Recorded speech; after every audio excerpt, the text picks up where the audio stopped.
Hola, un saludo a todos los operadores del sector porcino y a todos los operadores interesados en el mismo. Bueno, nos adentramos en el mes de junio y la situación sigue siendo muy similar. Una creciente tensión entre el mercado del vivo y el mercado de la carne en toda Europa. El mejor ejemplo es el caso de Alemania. La semana pasada la referencia oficial marcada por los ganaderos subió 3 céntimos, pero los grandes mataderos, mayores mataderos alemanes, ya han dicho que no lo van a aceptar y que van a repetir su precio.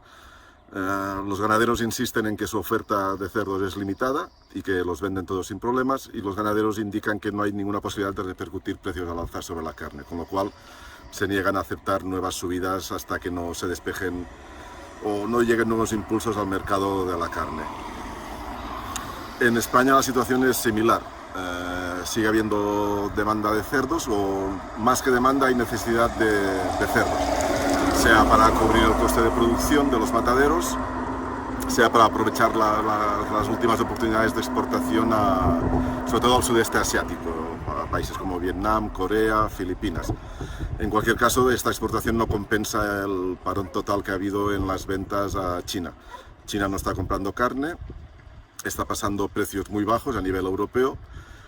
También esta semana está bajando los precios de los subproductos que hasta ahora aguantaban, con lo cual la situación para el mercado de la carne se complica. Tiene que llegar el relevo de los consumos interiores, pero el levantamiento progresivo de las medidas de las restricciones por COVID-19, aunque va avanzando en toda Europa, igual que la vacunación, pero está siendo muy lento.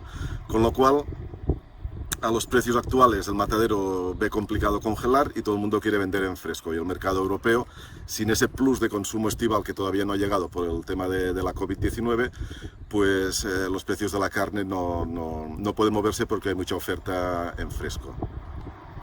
Entra ahora en vigor el carnet de la COVID-19, de la vacunación. Vamos a ver qué campaña turística va a haber. Va a empezar también la Eurocopa. Todo esto tendría que despertar los consumos interiores europeos. Hay que tener en cuenta además que nadie tiene stock. La restauración tiene que comprar para rehacer stocks. Con lo cual seguimos como igual que desde hace unos meses, esperando que llegue estos nuevos impulsos al mercado de la carne. Mientras en el mercado español la oferta de cerdos es limitada y estacionalmente va a ir a menos. Los ganaderos, como en Alemania, indican lo mismo: venden todos los cerdos que quieren, con lo cual presionan para que el precio siga subiendo, simplemente porque hay menos oferta que demanda. El matadero, mientras, se va a empezar a plantear y hacer turnos de vacaciones y reducir capacidad de matanza, sobre todo porque sabe que no hay más cerdos y que va a haber menos, y porque la carne tampoco le incentiva a trabajar más.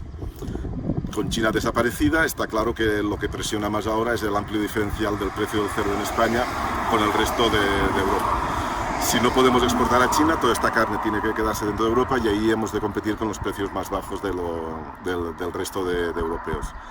Daneses, holandeses, franceses, el comentario es el mismo.